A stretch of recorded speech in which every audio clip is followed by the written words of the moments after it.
രാധ ഞാൻ രാധ കണ്ണനെ മറക്കാത്ത രാധ. രാധ ഞാൻ രാധ കണ്ണനെ മറക്കാത്ത രാധ.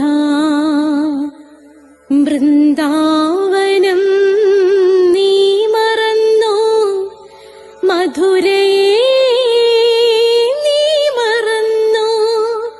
വൃന്ദാവനം നീ മറന്നോ, മധുരയെ നീ മറന്നോ. രാധയെ നീ മറന്നോ, കണ്ണാ പൈക്കളെ നീ മറന്നോ. രാധയെ നീ മറന്നോ, കണ്ണാ പൈക്കളെ നീ മറന്നോ. രാധ രാധ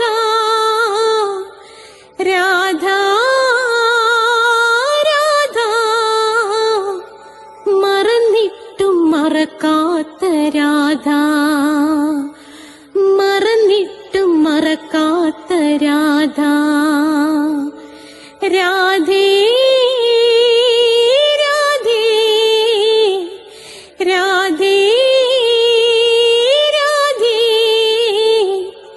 മറന്നിട്ടും മറക്കാത്ത രാധ,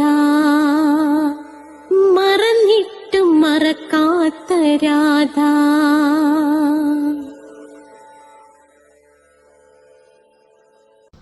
രാധേ രാധേ ഓ രാധേ രാധേ, രാധേ രാധേ ഓ രാധേ രാധേ, രാധേ രാധേ ഓ രാധേ രാധേ, രാധേ രാധേ ഓ രാധേ രാധേ. രാധേ രാധേ എന്ന ചാനലിൻ്റെ രാധയുടെ പ്രണയം 145-ാമത്തെ എപ്പിസോഡിലേക്ക് എല്ലാ പ്രിയപ്പെട്ട പ്രേക്ഷകർക്കും സ്വാഗതം. രാധാറാണി അമ്മയുടെ അനുഗ്രഹം ഒന്നുകൊണ്ട് മാത്രമാണ് ഈ 145 എപ്പിസോഡ് പൂർത്തിയാക്കാൻ എനിക്ക് കഴിഞ്ഞത്. ഇതിനു മുമ്പുള്ള എപ്പിസോഡുകൾ പ്ലേലിസ്റ്റിൽ കിട്ടും. എല്ലാ തിങ്കളാഴ്ചയും 12 മണിക്ക് നാരായണീയം, ചൊവ്വാഴ്ച രാധയുടെ പ്രണയം, വ്യാഴാഴ്ച അഷ്ടപതി. ഇംഗ്ലീഷ് സംസാരിക്കാൻ ആഗ്രഹിക്കുന്നവർക്ക് വേണ്ടി സ്പോക്കൺ ഇംഗ്ലീഷിൻ്റെ ക്ലാസ് ഉണ്ട്. അത് ചിലർക്കാണെങ്കിൽ എന്നോട് ചേർന്ന് പഠിക്കണമെന്ന് ആഗ്രഹം പ്രകടിപ്പിക്കുന്നവരുണ്ട്. അങ്ങനെയുള്ളവർക്ക് ഞാൻ കൊല്ലത്താണ്. നിങ്ങൾക്ക് ഇവിടെ വന്ന് സ്റ്റേ ചെയ്ത് പഠിക്കാം. ആൺകുട്ടികൾക്കും പെൺകുട്ടികൾക്കും ഹോസ്റ്റൽ സൗകര്യമുണ്ട്. 30 ദിവസത്തിനുള്ളിൽ ഇംഗ്ലീഷ് സംസാരിക്കുമില്ലെങ്കിൽ ഫുൾ എമൗണ്ടും റീഫണ്ടാണ്, തിരിച്ചു തരും എന്ന എഗ്രിമെൻറ്റിലാണ് ഞാൻ ക്ലാസ് നടത്തുന്നത്. പിന്നെ ജ്യോതിഷം, ഓരോ മാസത്തിൽ ജനിച്ചവരുടെ ഫലം, ഓരോ നക്ഷത്രത്തിൽ ജനിച്ചവരുടെ ഫലം ഞാൻ ഇവിടെ കൊടുത്തിട്ടുണ്ട്. ജ്യോതിഷപരമായി എന്തെങ്കിലും സംശയം ഉണ്ടെങ്കിൽ എൻ്റെ ഫോൺ നമ്പർ ഡിസ്ക്രിപ്ഷൻ ബോക്സിലുണ്ട്. 9645333999. തികച്ചും സൗജന്യമായിരിക്കും. പിന്നെ നിങ്ങൾ പ്ലേലിസ്റ്റ് എടുത്ത് അഷ്ടാവക്ര ഗീത കാണണം, അതിൻ്റെ മാസ്റ്റർ പീസാണ്. അതേ കണക്ക് ഹിന്ദുക്കൾ അറിയേണ്ടവ എന്ന ഹെഡിങ്ങിലെ വീഡിയോ നിങ്ങൾ കാണണം. അപ്പം നിങ്ങൾക്ക് പലരുടെയും ചോദ്യങ്ങൾക്ക് ഉത്തരം പറയാൻ സാധിക്കും. അതേ കണക്ക് ക്ഷേത്രങ്ങളെക്കുറിച്ചുള്ള വീഡിയോ, കൃഷ്ണൻ്റെ അവതാരമായ ശ്രീബുദ്ധൻ്റെ ജനനം മുതൽ മരണം വരെയുള്ള ജീവിതകഥയുണ്ട്, കേൾക്കണം. രാധാറാണി യശോദയായി പുനർജനിക്കുന്നു, കൃഷ്ണനാകട്ടെ ആ ബുദ്ധനായി പുനർജനിക്കുന്നു. അത് നിങ്ങൾ കേൾക്കണം. പിന്നെ അതുകൂടാതെ ഒരുപാട് ഷോർട്ട് വീഡിയോസ് ഉണ്ട്. ഭക്തമീരയുടെ കഥയുണ്ട് പ്ലേലിസ്റ്റിനകത്ത്. പിന്നെ നിങ്ങൾ അറിയേണ്ട ഒരു കാര്യം, രാധികാ കവചൻ 2 ഉണ്ട്. അത് 2ഉം ഞാൻ പഠിപ്പിച്ചിട്ടുണ്ട്. പിന്നെ നമ്മുടെ കൃഷ്ണപ്രിയ പാടിയിട്ടിട്ടുണ്ട്. അതേ കണക്ക് തന്നെ രാധാ സഹസ്രനാമം വരികൾ ഉൾപ്പെടെയും വരികളില്ലാതെയും ഞാൻ ഇവിടെ കൊടുത്തിട്ടുണ്ട്. നിങ്ങൾ കേൾക്കുക.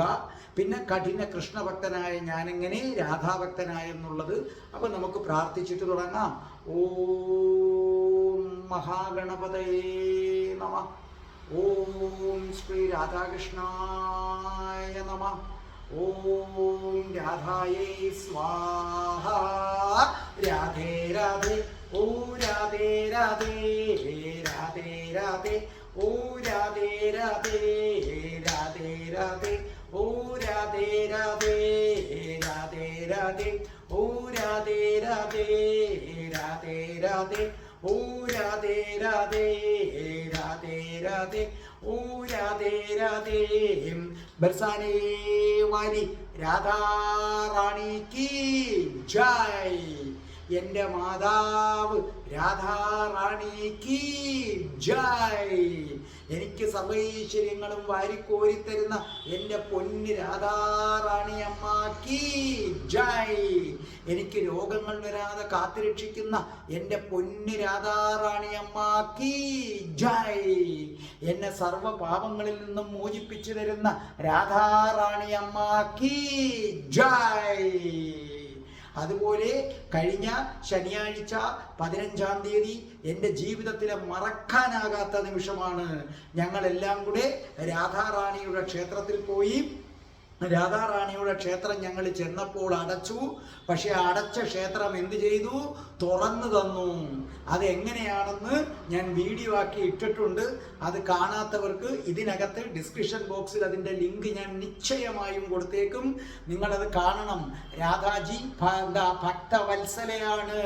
തൻ്റെ മക്കൾക്ക് വേണ്ടി അടച്ച ക്ഷേത്രം തുറന്നു കൊടുത്ത ആളാണ്. ആരെന്ന് പറയുന്നത്?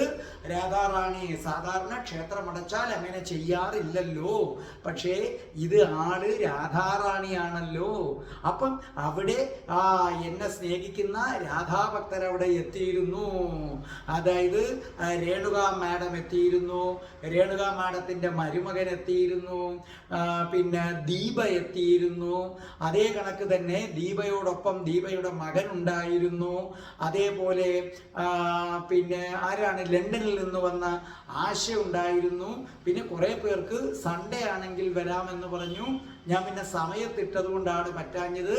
അപ്പോൾ രാധാറാണിയെ കാണാൻ പോയതും അടച്ച ക്ഷേത്രം തുറന്നതും അതിൻ്റെ മുന്നിൽ ഞങ്ങൾ രാധാമ്മയുടെ മക്കൾ, പ്രിയ മക്കൾ പ്രാർത്ഥിക്കുന്നതും, അതേ ഞങ്ങൾ രാധാറാണി അമ്മയുടെ പ്രിയ മക്കളാണ്. ഞങ്ങൾക്ക് വേണ്ടി നട തുറന്നു തന്നു. ആ രംഗം ഞങ്ങൾ അവിടെ പോയതും അടച്ച നട തുറന്നു തന്നതും രാധാറാണിയെ നമസ്കരിക്കുന്നതും നിങ്ങൾക്കും കൂടെ വേണ്ടി ഞാൻ പങ്കുവയ്ക്കുകയാണ്. അത് കാണണ്ടേ? കണ്ടോളൂ, കണ്ടോളൂ, ഭക്തിയോടുകൂടി കണ്ടോളൂ. രാധ ഞാൻ രാധ, കണ്ണനെ മറക്കാത്ത രാധ. രാധ ഞാൻ രാധ,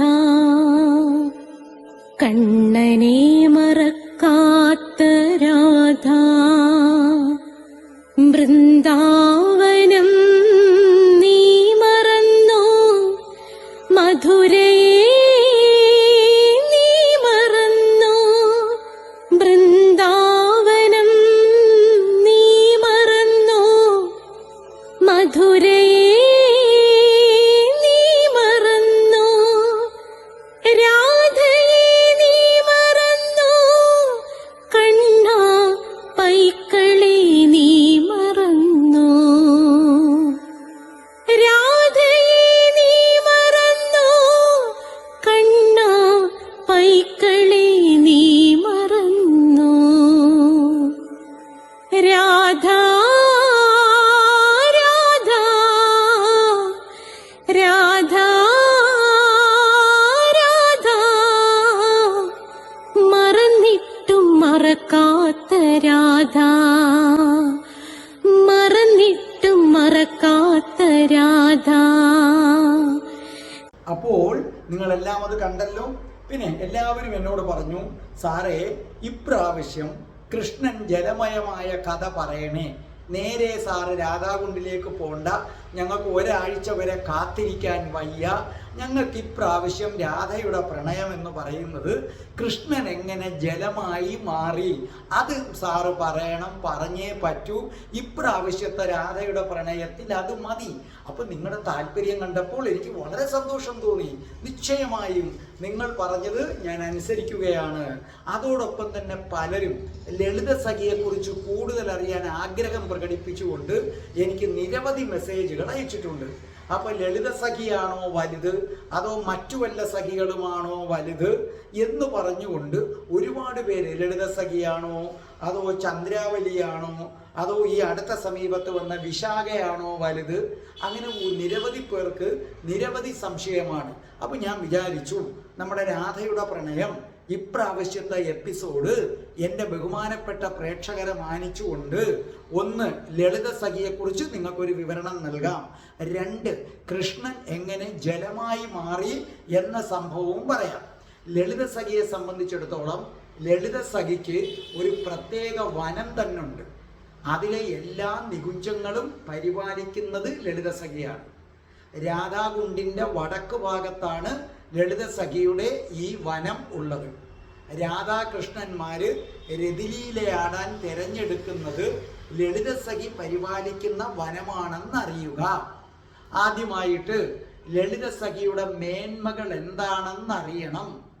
രാധാറാണിക്കുണ്ടായ സഖിമാരിൽ വെച്ച് ഏറ്റവും ശ്രേഷ്ഠമാരെന്ന് ചോദിച്ചാൽ വിശാഖയോ മറ്റോ അല്ല. രാധാറാണിക്കുണ്ടായ സഖിമാരിൽ വെച്ച് ഏറ്റവും മേന്മയേറിയത് ലളിത സഖിയാണ്. രാധാജിയെക്കാട്ടിയും 27 ദിവസം പ്രായ കൂടുതലുണ്ട്. രാധാറാണി സഖികളെ അല്ലെങ്കിൽ രാധാറാണിയുടെ സഖിമാരെ, രാധാറാണിക്ക് ഒരുപാട് തോഴിമാരുണ്ട്, ഇവരെയൊക്കെ നിയന്ത്രിക്കുന്നത് യഥാർത്ഥത്തിൽ ലളിത സഖിയാണ്. വൃന്ദാവനത്തിലും രാധാകൃഷ്ണ ലീലയ്ക്ക് വേണ്ടി എല്ലാം ഒരുക്കുന്നത് 3 പേര് ചേർന്നാണ്. അതിന് 1 ലളിത സഖിയാണ്, 2 പൗർണമസി ദേവിയാണ്, 3 വൃന്ദാദേവിയാണ്. ലളിത സഖി വളരെ സുന്ദരിയാണ്. നല്ല മാൻപേടയുടെ കണ്ണുകളും പ്രകാശിക്കുന്ന മുഖവും, പൂർണ്ണ ചന്ദ്രൻ പോലും തോറ്റുപോകും അത്രയ്ക്ക് ചന്തമാണ് കാണാൻ. എപ്പോഴും മയിൽപ്പീലി പതിപ്പിച്ച സാരിയേ ധരിക്കാറുള്ളൂ. അഴകിൻ്റെ മൂർത്തിമത് ഭാവമാണ് ആരെന്ന് പറയുന്നത് ലളിത സഖി. പിന്നെ ലളിത സഖിക്ക് ഒരു വലിയ പ്രത്യേകതയുണ്ട്. പറയാനുള്ളത് മറ്റുള്ളവരുടെ മുഖത്ത് നോക്കി പറയും. നല്ല മുൻകോപക്കാരിയാണ്. എതിർക്കേണ്ട സന്ദർഭം വന്ന പുലിയാണ്, പൊപ്പുലിയാണ് ലളിത സഖി.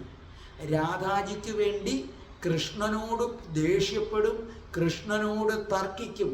ശരിക്കും രാധാജിയുടെ ഒരു വലിയ സംരക്ഷകയാണ് ആരെന്ന് പറയുന്നത് ലളിത സഖി. ഗോപികമാരും കൃഷ്ണനും തമ്മിൽ എപ്പം തർക്കം വന്നാലും ഗോപികമാരുടെ ലീഡർ, നേതാവെന്ന് പറയുന്നത് ലളിത സഖിയാണ്. പ്രണയ കലഹങ്ങൾ ഭഗവാനും രാധാജിയും തമ്മിൽ ചിലപ്പോൾ തമാശയ്ക്ക് വേണ്ടി പ്രണയ കലഹങ്ങൾ ഉണ്ടാക്കുന്നതിനും അത് തീർക്കുന്നതിനുമൊക്കെ ലളിത സഖി ബഹുമിടുക്കിയാണ്. കൃഷ്ണനും രാധാജിയും തമ്മിൽ വഴക്കിട്ടാൽ ശരിക്കും അതിൻ്റെ റെഫറി എന്ന് പറയുന്നത്, പന്തുകളി നിയന്ത്രിക്കുന്ന റെഫറി ഉണ്ടല്ലോ, ആ റെഫറി എന്ന് പറയുന്നത് ലളിത സഖിയാണ്. ചില സമയത്ത് രാധാജിക്ക് വേണ്ടി കൃഷ്ണനോട് പൊട്ടിത്തെറിക്കും. കൃഷ്ണൻ പോലും പേടിച്ചു പോകുന്ന നേരം കൃഷ്ണനെ അതികഠിനമായി ശകാരിക്കും രാധാജിക്ക് വേണ്ടി. കൃഷ്ണൻ പറയുന്നതിന് നല്ല ചുട്ട മറുപടി കൊടുക്കും. അല്പം പോലും ലളിത സഖി വിട്ടുകൊടുക്കാറില്ല. രാധാറാണിക്ക് വേണ്ടി കൃഷ്ണനെ പൂട്ടാൻ തന്ത്രങ്ങൾ മെനയുന്നത് ലളിത സഖിയാണ്. കടങ്കഥകൾ നിർമ്മിക്കുന്നതിൽ അതീവ വിദഗ്ധയാണ്. രാധാകൃഷ്ണ സംഗമം എവിടെ വേണം എന്ന് നിശ്ചയിക്കുന്നത് ലളിത സഖിക്കാണ് അതിൻ്റെ അധികാരം. പിന്നെ ലളിത സഖിക്ക് മാത്രമായൊരു അധികാരമുണ്ട്. രാധാകൃഷ്ണന്മാർക്ക് താമ്പൂലം നിർമ്മിക്കുന്നത് ലളിത സഖിയാണ്. രാധാറാണിക്കും കൃഷ്ണനും വെറ്റിലയും അടക്കയും അങ്ങനെ താമ്പൂലം നിർമ്മിക്കുന്ന ജോലി ലളിത സഖിയാണ്.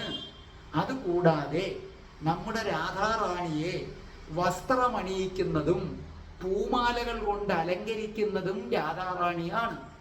പൂക്കൾ കൊണ്ട് രാധയ്ക്കും കൃഷ്ണനും, രാധാറാണിക്കും കൃഷ്ണനും കൊട നിർമ്മിക്കും. അത് ഭയങ്കര സുഗന്ധമുള്ള പൂക്കൾ കൊണ്ടാണ് ഈ കൊട നിർമ്മിക്കുന്നത്. എന്ന് മാത്രമല്ല, രാധാകൃഷ്ണന്മാര് സംഗമിക്കുന്ന നികുഞ്ചം അലങ്കരിക്കുന്ന ചുമതല ലളിത സഖിക്കാണ്. രാധാറാണി ഒന്ന് വിയർത്തു പോയാൽ ആ വിയർപ്പ് ഒപ്പിയെടുക്കാൻ മറ്റൊരു സഖിമാർക്കും അധികാരമില്ല. രാധാറാണിക്ക് മാത്രമേ അധികാരമുള്ളൂ. എന്നാൽ വളരെ മൃദുല ഹൃദയയാണ്, പാവമാണ്. മറ്റ് സഖിമാർക്ക് ശരിക്കും ഒരു അധ്യാപികയാണ് നമ്മുടെ ലളിത സഖി. സ്വന്തം സഹോദരികളെ പോലെ മറ്റു തോഴിമാരെ സ്നേഹിക്കും, എന്നാൽ ശാസിക്കേണ്ട സമയത്ത് ശാസിക്കും. ചില സമയത്ത് രാധാറാണിക്കും കൃഷ്ണനും പോലും ആത്മീയ കാര്യങ്ങൾ ചിലപ്പോൾ ഇരുത്തി പഠിപ്പിച്ചു കൊടുത്തു കളയും. അതുകൊണ്ട് തന്നെ നമ്മുടെ ലളിത സഖിയെ ശിക്ഷ ഗുരു എന്നാണ് വിളിക്കുന്നത്. ശിക്ഷ ഗുരു എന്നാണ് വിളിക്കുന്നത്. അപ്പൊ ലളിത സഖിയെ കൃഷ്ണന് സത്യത്തിൽ വളരെ പേടിയാണ്.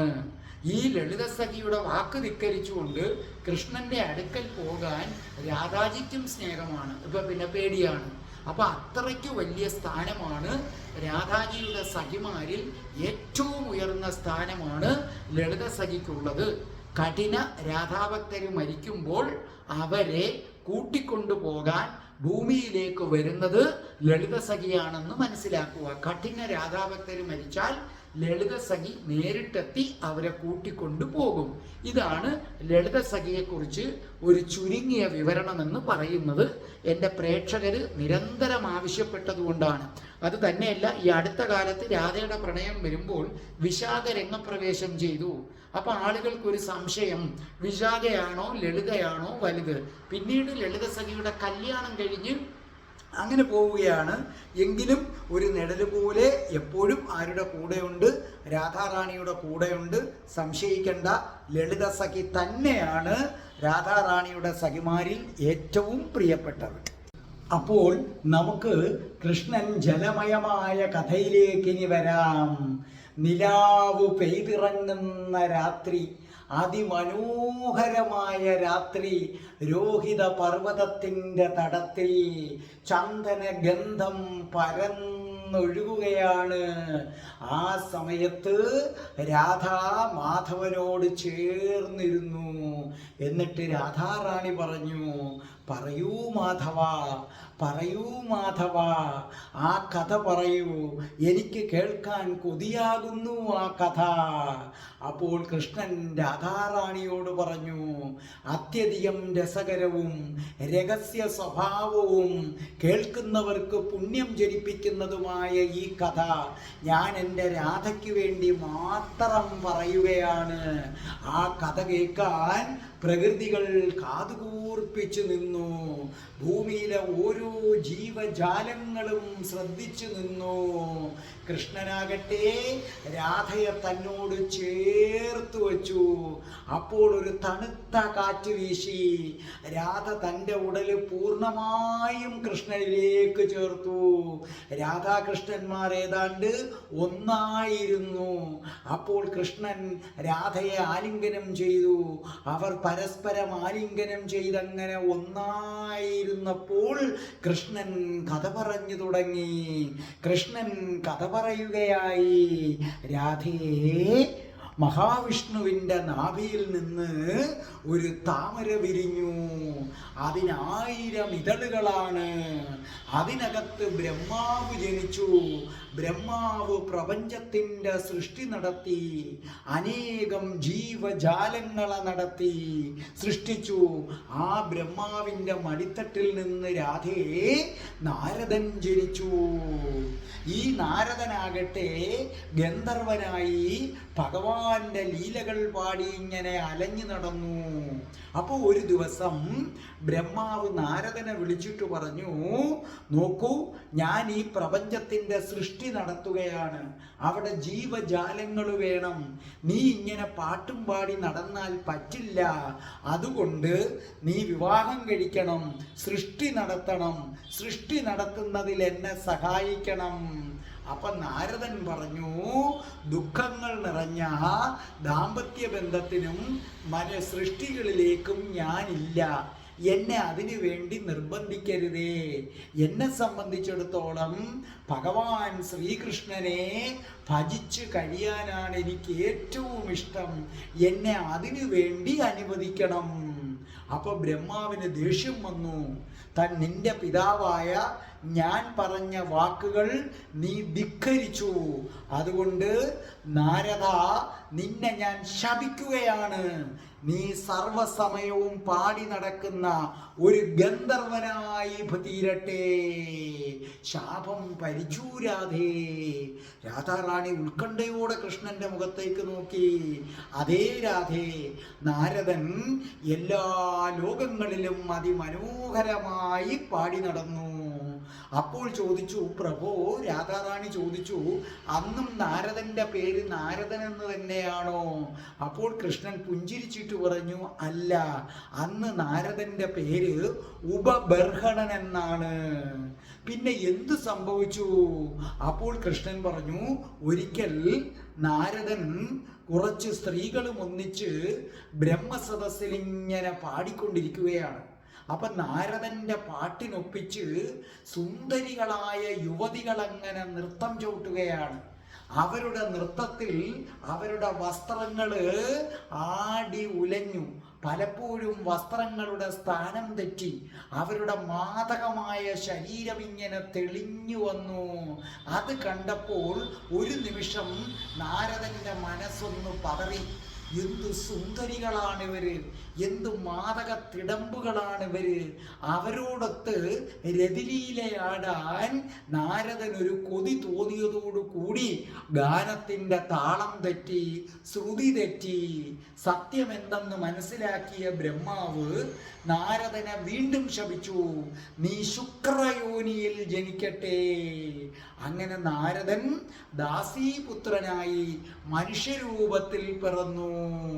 മനുഷ്യരൂപത്തിൽ നാരദൻ ഭൂമിയിലേക്ക് വന്നു.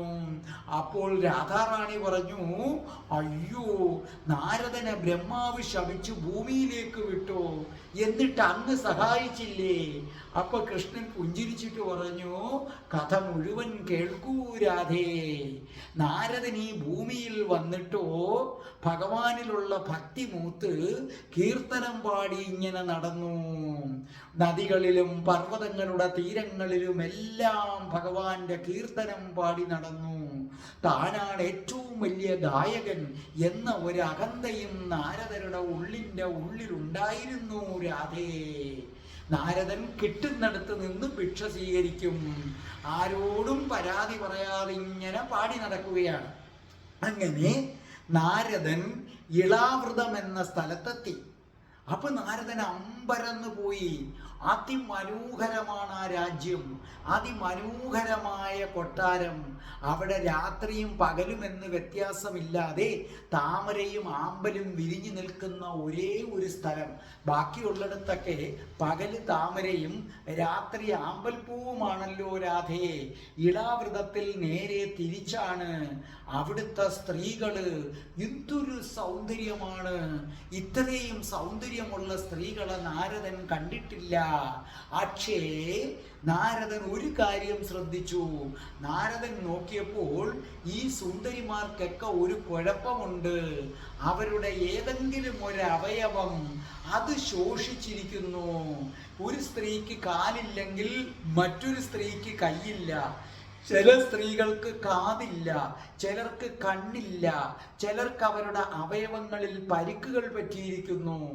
അപ്പൊ നാരദൻ ആ യുവസുന്ദരികളോട് പറഞ്ഞു, നിങ്ങളുടെ രാജ്യം എത്ര മനോഹരം! നിങ്ങളാകട്ടെ അതിനേക്കാൾ വലിയ സുന്ദരികളും. പക്ഷേ നിങ്ങളിൽ എല്ലാവർക്കും എന്തോ ഒരവയവത്തിന് ശോഷണം സംഭവിച്ചിരിക്കുന്നു. നിങ്ങൾ എന്നോട് സത്യം എന്തെന്ന് തുറന്നു പറയാമോ? അങ്ങനെ പറഞ്ഞാൽ എനിക്ക് പറ്റുന്നതാണെങ്കിൽ ഞാൻ സഹായിക്കാം. അപ്പൊ ബ്രഹ്മപുത്രനായി അവര് പറഞ്ഞു, അല്ലയോ പ്രഭോ, അങ്ങ് ഞങ്ങളെ സഹായിക്കാമെന്ന് പറഞ്ഞല്ലോ, വളരെ സന്തോഷം. ബ്രഹ്മപുത്രനായിട്ട് നാരദൻ എന്നൊരാളുണ്ട്. അദ്ദേഹം കാലം, താളം, രാഗം, സ്വരം ഇവ ഒന്നുമില്ലാതെ പാടി നടക്കുകയാണ്. ഞങ്ങളാകട്ടെ ഈ പ്രദേശത്ത് താമസിക്കുന്ന രാഗങ്ങളാണ്. നാരദൻ തെറ്റിച്ച് രാഗങ്ങൾ വായിക്കുമ്പോൾ അതിൻ്റെ ദോഷം ഞങ്ങളെ ബാധിക്കുകയാണ്. ഓരോ നിമിഷം കഴിയും തോറും ഈ നാരദന്റെ പാട്ട് കാരണം ഞങ്ങളുടെ പല പല അംഗങ്ങൾക്കും പരിക്കു പറ്റുകയാണ്. അയാളാകട്ടെ ഇപ്പോഴും ഇപ്പോഴും പാട്ട് നിർത്തുന്നില്ല, എല്ലായിടവും പാടി നടക്കുകയാണ്. ഇങ്ങനെ പോയാൽ അല്ലയോ പ്രഭോ, ഞങ്ങൾ തന്നെ ഇല്ലാതായി മാറും. ഞങ്ങൾ ഇനി എന്ത് ചെയ്യും? ഈ നാരദൻ ഒറ്റ ഒരാളാണ് ഞങ്ങളുടെ ഈ എല്ലാ കുഴപ്പങ്ങൾക്കും കാരണം. അത് കേട്ടപ്പോൾ നാരദൻ ഒരു നിമിഷം നിശബ്ദനായി. അപ്പൊ രാധാറാണി ഉത്കണ്ഠയോട് ചോദിച്ചു, നാരദൻ മറുപടി ഒന്നും പറഞ്ഞില്ലേ? അപ്പൊ കൃഷ്ണൻ പറഞ്ഞു, നാരദൻ കരഞ്ഞു. നാരദന്റെ കണ്ണിൽ നിന്ന് കണ്ണുനീരൊഴുകി. അപ്പൊ ഈ യുവതികൾ ചോദിച്ചു, അല്ലയോ പ്രഭോ, ഞങ്ങളെ ആശ്വസിപ്പിക്കാനാണ് വന്നത്, എന്നിട്ടിപ്പോൾ അങ്ങ് കരയുന്നു. അങ്ങ് എന്തുകൊണ്ടാണ് ഇങ്ങനെ കിടന്ന് കരയുന്നത് എന്ന് ചോദിച്ചു. അപ്പൊ രാധാജി ചോദിച്ചു, അപ്പൊ നാരദൻ എന്ത് പറഞ്ഞു? അപ്പോഴും നാരദൻ കരയുകയായിരുന്നു. നാരദന്റെ കണ്ണിൽ നിന്ന് കണ്ണുനീരൊഴുകുകയായിരുന്നു രാധേ. അപ്പോൾ രാധാറാണി വളരെ ആകാംക്ഷയോടെ ശ്രീകൃഷ്ണന്റെ മുഖത്തേക്ക് നോക്കി. അപ്പൊ ശ്രീകൃഷ്ണൻ പറഞ്ഞു, ക്ഷമിക്കൂ ദേവി, നാരദൻ എന്ത് ചെയ്തു എന്ന് പറയാം. നാരദർ ഒട്ടൊന്ന് സങ്കടമടങ്ങിയപ്പോൾ പറഞ്ഞു, യുവതികളെ, നിങ്ങൾ ശപിക്കുന്ന നാരദൻ ഞാനാണ്. എൻ്റെ ഗാനം ഇത്ര വിരൂപമാണെന്ന് ഞാൻ അറിഞ്ഞിരുന്നില്ല. ഞാൻ ചെയ്ത തെറ്റിന് നിങ്ങളുടെ പാദങ്ങളിൽ നമസ്കരിച്ച് ക്ഷമ ചോദിക്കുകയാണ്. പക്ഷെ എനിക്കൊരു കാര്യം പറയാനുണ്ട്. ഭഗവാന്റെ നാമം പാടാതെ ജീവിക്കാൻ എനിക്ക് കഴിയില്ല. സ്വരരാഗ താള ലയബദ്ധമായി പാടാൻ ഞാൻ എന്ത് ചെയ്യണമെന്ന് നിങ്ങൾ പറഞ്ഞു തരണം. അപ്പോൾ ആ രാഗിണികൾ പറഞ്ഞു, നോക്കൂ നാരദ, സരസ്വതി ദേവിയുടെ ശിക്ഷണത്തിൽ മാത്രമേ നിങ്ങൾക്ക് ഗാനം അഭ്യസിപ്പിക്കാൻ കഴിയൂ. നിങ്ങൾ ദേവിയെ ധ്യാനിക്കൂ, ദേവിയെ പ്രസാദിപ്പിക്കൂ, ദേവിക്കു മാത്രമേ എന്തും ചെയ്യാൻ പറ്റൂ. അപ്പോൾ നാരദ മഹർഷി അവരെ ഒന്നും കൂടെ വന്ദിച്ചു. അതിനുശേഷം ജംബൂ നദിയുടെ കരയിൽ ഒരു വടപത്രത്തിന്റെ ചുവട്ടിൽ വന്നിരുന്നു. തപസ് തുടങ്ങി. തുടക്കത്തിൽ ജലം മാത്രം കുടിച്ചുകൊണ്ടാണ് തപസ്. പിന്നീട് ജലം കുടിക്കാതായി. വായുവിനെ പോലും സ്തംഭിപ്പിച്ചുകൊണ്ടുള്ള ഉജ്ജ്വലമായ തപസ്. ദിവസങ്ങൾ കടന്നുപോയി. അപ്പോൾ നദീതടം ഉയരാൻ തുടങ്ങി. അത് ഉയർന്നുയർന്നുയർന്നുയർന്ന് മുകളിലേക്ക് വന്നു. അതോടൊപ്പം ആ സ്ഥലവും ഉയരാൻ തുടങ്ങി. നദിയോടൊപ്പം സ്ഥലവും ഉയർന്നു. അതൊരു കൊടുമുടി പോലെ ഉയരാനായി തുടങ്ങി. അതങ്ങ് മേഘങ്ങൾക്കും അപ്പുറം പോയി. ക്രമേണ അതൊരു പർവ്വതമായി മാറി. ദേവതകൾ ആ പർവ്വതത്തെ നാരദ ശൈലമെന്ന് വിളിച്ചു രാധേ. ആ പർവ്വതത്തിന്റെ ഏറ്റവും മുകളിൽ ഇപ്പോൾ നാരദൻ ഒന്നും അറിയാതെ ധ്യാന നിമഗ്നനായി സരസ്വതീ ദേവിയെ പ്രാർത്ഥിച്ചുകൊണ്ടങ്ങനെ ഇരിക്കുകയാണ്. നാരദന്റെ തപസ് കണ്ട് ദേവന്മാരും കിന്നരന്മാരും ഗന്ധർവന്മാരും എല്ലാം നാരദനെ വന്ദിച്ചു. പ്രകൃതിയിലെ സർവജീവ കണികകളെയും വായുവിലൂടെ നാരദൻ ആവാഹിച്ചു. അപ്പോൾ എല്ലാവർക്കും ശ്വാസം ലഭിക്കാതായി. പ്രപഞ്ചത്തിലെ ജീവികൾ ശ്വാസം ലഭിക്കാതെ പിടഞ്ഞു. നാരദ ശൈലം ചുവന്നു. അഗ്നി നാരദനെ പൊതിഞ്ഞു. അപ്പൊ ബ്രഹ്മാവ് സരസ്വതി ദേവിയോട് പറഞ്ഞു, ദേവി, ജീവജാലങ്ങൾ ശ്വാസം കിട്ടാതെ മരിക്കും. അതിനു മുമ്പേ അവന് ഗാനം ഉപദേശിച്ചു കൊടുക്കൂ. ദേവി പറഞ്ഞു, അങ്ങനെയാകട്ടെ. അങ്ങനെ ദേവി നാരദന്റെ അടുക്കലെത്തി. നാരദൻ അറിയുന്നില്ല. മന്ത്രമധുരമായ സ്വരത്തിൽ ദേവി പറഞ്ഞു, മകനേ നാരദ, എഴുന്നേൽക്കൂ. നിന്റെ അമ്മ നിന്നിൽ പ്രസാദിച്ചിരിക്കുന്നു. നാരദൻ ആ അത്ഭുതമായ ശബ്ദം കേട്ട്, പ്രണവസ്വരൂപമായ ഓംകാര ശബ്ദം കേട്ട് കണ്ണു തുറന്നപ്പോൾ മുന്നിൽ സാക്ഷാൽ സരസ്വതി ദേവി. നാരദര് സാഷ്ടാംഗം വീണ് നമസ്കരിച്ചു. സാഷ്ടാംഗം നമസ്കരിച്ചിട്ട് പറഞ്ഞു, അമ്മേ, എനിക്കൊരു വരം വേണം. സരസ്വതി ദേവി ചോദിച്ചു, എന്താണ് മകനെ? സ്വരതാളബദ്ധമായ ഗാനം നൽകിയാലും അമ്മേ. അപ്പൊ സരസ്വതീ ദേവി പുഞ്ചിരിച്ചു. സരസ്വതീ ദേവി പറഞ്ഞു, നാരദ, നീ നിന്റെ നാവ് കാണിക്കൂ, കണ്ണുകളടച്ച് ധ്യാനത്തിൽ നിൽക്കൂ. ഒരു നിമിഷം കൃഷ്ണൻ രാധാജിയെ ഒന്ന് നോക്കി. രാധാജി കൃഷ്ണനോട് ഒന്നും കൂടെ ചേർന്നിരുന്നു. കൃഷ്ണൻ രാധയെ ചേർത്ത് വച്ചിട്ട് പറഞ്ഞു, രാധേ, നിനക്ക് വേണ്ടി ഞാൻ തുടരാം. സരസ്വതീ ദേവി 56 കോടി രാഗങ്ങളും അവയുടെ ഭേദങ്ങളും വാദ്യ നൃത്തങ്ങളും താളസ്വരങ്ങളും നാരദന്റെ നാവിന്റെ തുമ്പത്ത് കുറിച്ചു. അതിനുശേഷം നാരദരുടെ ഹൃദയത്തിലേക്ക് അവ ആവാഹിച്ചു കൊടുത്തു.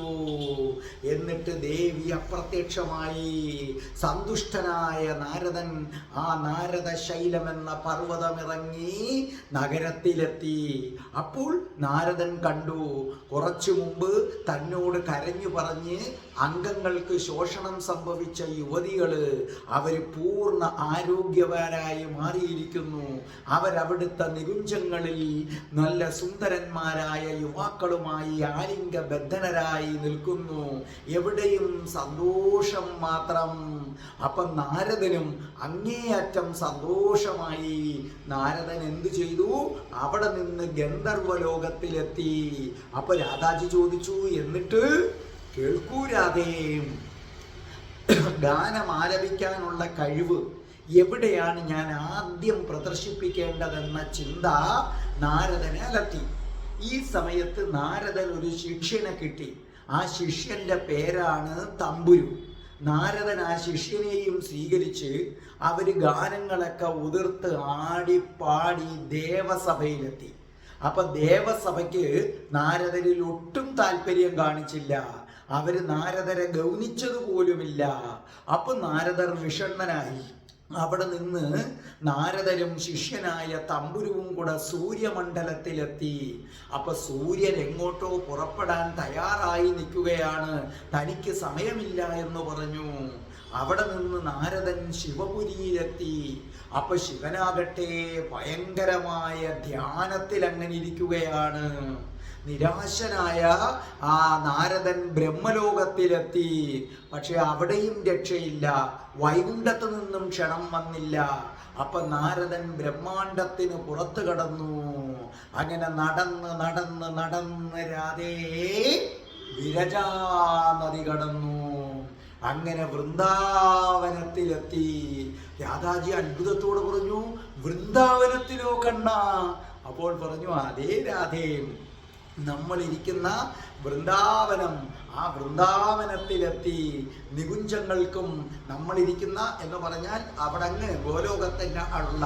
അപ്പോൾ എന്താ ഇവിടെ ഉദ്ദേശിക്കുന്നത്? വൃന്ദാവനത്തിലെത്തി.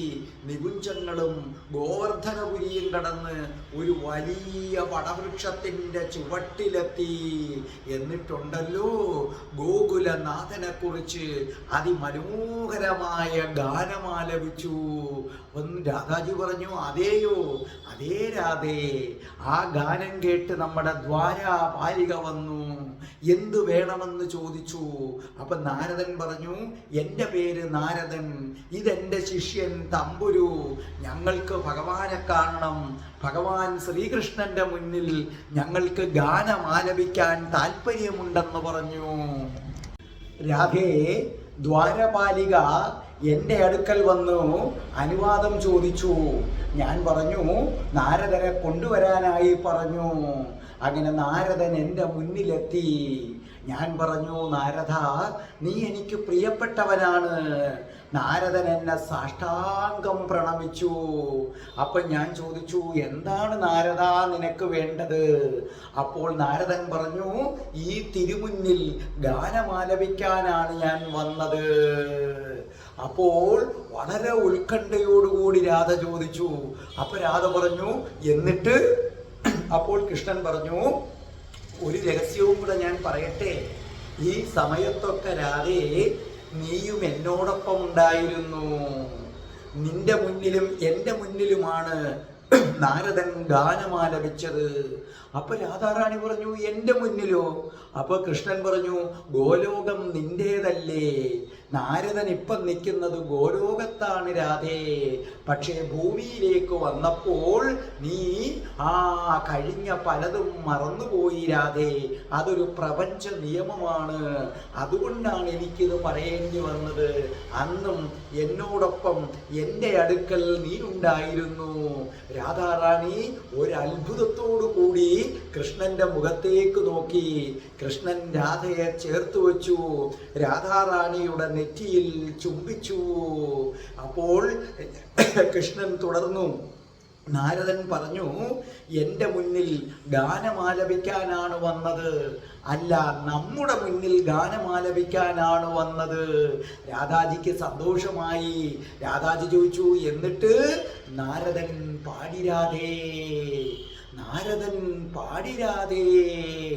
അപൂർവ രാഗങ്ങൾ കോർത്തിണക്കിയ ഗാനം, രാഗമാലികയിൽ അത്യപൂർവമായ രാഗങ്ങൾ. ആ രാഗങ്ങൾ കേട്ട്, ആ ഗാനം കേട്ട് ഗോലോകം ലയിച്ചു നിന്നു. അത് പലവിധ ആരോഹണങ്ങളിലൂടെയും അവരോഹണങ്ങളിലൂടെയും ഒഴുകി ശാശ്വത ഭക്തിയുടെ അനിർവചനീയമായ മേഖലയിലെത്തിരാതെ ആ ഗാനത്തിൻ്റെ അതിസൂക്ഷ്മമായ ധ്വനിഭേദങ്ങൾ പോലും നാരദൻ മനോഹരമായി പാടുകയാണ്. ബ്രഹ്മാണ്ട ചലനം പോലും നാരദന്റെ ഗാനത്തിൽ ലയിച്ചു നിൽക്കുകയാണ്. നാരദൻ പുതിയ പുതിയ രാഗങ്ങൾ ഇണക്കി ചേർത്തു. ഓ രാധേ, എന്തൊരു ഗാനം! സർവരാഗധ്വനികളും അതിൽ ലയിച്ചു ചേർന്നു. ആ ഗാനപ്രവാഹം ഒഴുകുകയായിരുന്നു. അത് സർവ ബ്രഹ്മാണ്ടങ്ങളിലും അലയടിച്ചു. ആ ഗാനം എന്നിലേക്ക് പ്രവഹിച്ചു. എൻ്റെ തേജസ് അലിയാൻ തുടങ്ങി രാധേ. രാധാറാണി അത്യത്ഭുതത്തോടുകൂടി കൃഷ്ണനെ ഒന്നുകൂടി ചുറ്റിപ്പിടിച്ചു. രാധേ, അത്രയ്ക്ക് മനോഹരമായിരുന്നു ആ ഗാനം, അത്രയ്ക്ക് മനോഹരമായിരുന്നു അതിൻ്റെ രാഗങ്ങൾ, അത്രയ്ക്ക് ആർദ്രമായിരുന്നു അതിൻ്റെ രാഗങ്ങൾ. ആ ഗാനത്തിൻ്റെ മാസ്മരികതയിൽ ഞാൻ അലിയാൻ തുടങ്ങി. എൻ്റെ തേജസ് ദ്രവിക്കാൻ തുടങ്ങി. ഞാൻ ആർദ്രമായി. അതേ രാധേ, ഞാൻ അലിഞ്ഞലിഞ്ഞ് ജലമാകാൻ തുടങ്ങി. ആ ജലം ഗോലോകം മുഴുവൻ നിറഞ്ഞു കവിഞ്ഞു. ആ ജലത്തിൽ നമ്മുടെ ഗോലോകം ഒരു പന്ത് പോലെ ഉയർന്നു വന്നു. എല്ലാവരും അതിനെ ബ്രഹ്മജലമെന്ന് വിളിച്ചു രാധേ. നാം വസിക്കുന്ന കൃഷ്ണിഗർഭം എന്ന ബ്രഹ്മാണ്ടം ആ ജലത്തിലാണ് സ്ഥിതി ചെയ്യുന്നത്.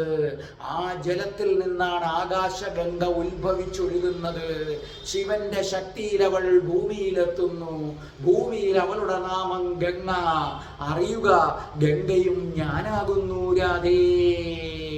അത്ഭുതത്തോടുകൂടി രാധാറാണി കേട്ടിരിക്കുകയാണ്.